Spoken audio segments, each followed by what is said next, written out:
Be honest. Have you ever read an entire chapter, nodded along, highlighted half the page, and then the next day, when someone asks you about it, your mind goes completely blank? You know you read it. You remember sitting there. You even remember the color of the page, but the information? Gone. If that sounds like you, you're not bad at learning. You were just never taught how memory actually works. Because here's the truth, most schools don't tell you. It's not about how long you study. It's about how you study. In this video, I'm going to show you 5 powerful, science-backed techniques that can dramatically improve how much you remember and how long you remember it. Stay with me until the end, because the final method is the one most people completely ignore, yet it changes everything. Let's begin. Let me ask you something. When you study, do you reread your notes again and again, hoping it will stick? That feels productive, it feels safe, it feels like progress, but it's one of the weakest ways to learn. When you reread something, your brain recognizes it, and recognition creates the illusion of mastery. You think, oh yeah, I remember this. But recognizing information is not the same as recalling it. Real memory is built through retrieval.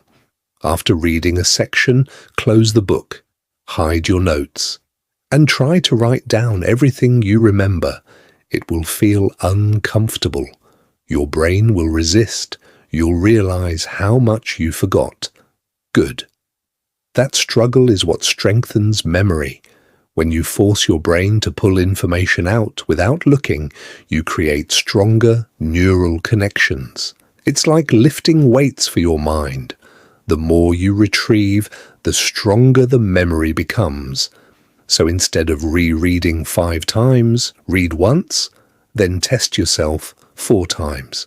It's harder, but it works. Now let's talk about cramming. We've all done it. Staying up late, drinking too much coffee, trying to stuff an entire semester into one night. And yes, sometimes it works. For about 24 hours, then your brain deletes most of it. Memory fades quickly unless it's revisited at the right time. If you review material just before you're about to forget it, the memory becomes stronger and lasts longer each time. Instead of studying everything once, break it into short review sessions. Learn it today, review tomorrow, review again in 3 days, then in a week, then in 2 weeks. Each review takes less time than the first session, but each one makes the memory more permanent. Small, spaced effort beats intense, last-minute stress every time. Here's a simple rule. If you can't explain it simply, you don't fully understand it. One of the fastest ways to deepen memory is to teach what you just learned. You don't need a classroom. Pretend you're explaining it to a younger sibling. Talk to yourself out loud. Record a voice note. Break the idea down in simple language. When you teach, your brain reorganizes the information. It fills gaps. It notices confusion. It forces clarity. You'll quickly discover what you actually understand and what you only thought you understood. Teaching turns passive reading into active mastery. It transforms information into ownership. Your brain loves images. It evolved to remember faces, places, movement, and emotion, not bullet points in a textbook. So, if you're trying to memorize plain text, you're fighting against your brain's natural design. Instead, turn information into vivid mental pictures. Make it exaggerated. Make it strange. Make it emotional. The weirder the image, the stronger the memory. If you're learning a concept, imagine it as a scene. If you're memorizing a list, create a story connecting each item. You can also attach new information to something you already know. Memory works through association.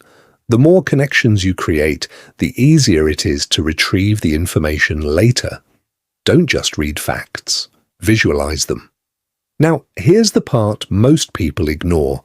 You can use all the techniques in the world, but if your attention is divided, your memory will suffer. Think about how you usually study. Phone nearby, notifications popping up, music playing, multiple tabs open. You're reading, but part of your brain is somewhere else. When attention is shallow, memory encoding is shallow. Your brain needs focused time to store information deeply. Set a timer for 25 minutes. Put your phone in another room. Close everything unrelated. For those 25 minutes, give the material your full attention. Then, take a short break. This kind of deep focus dramatically increases how well information sticks. It's not about studying longer. It's about studying with intensity and intention. And there's one more thing people underestimate: sleep. When you sleep, your brain reorganizes and strengthens memories from the day. Pulling all-nighters might give you extra study time, but it robs your brain of the process that locks information in. If you truly want to remember what you learn, protect your sleep. It's not laziness, it's biological optimization. Imagine combining all of this. You read actively, you test yourself, you review over time, you teach what you learn, you visualize concepts, you focus deeply, you sleep properly. You wouldn't just remember more, you would learn faster, with less stress, and far more confidence. The problem was never your intelligence. It was your strategy. Learning is a skill. Memory is trainable. And once you understand how your brain actually works, you stop fighting it and start working with it. So the next time you sit down to study, don't just ask, "How long should I study?" Ask, "How can I study smarter?" Because the difference between forgetting and mastering isn't talent, it's technique.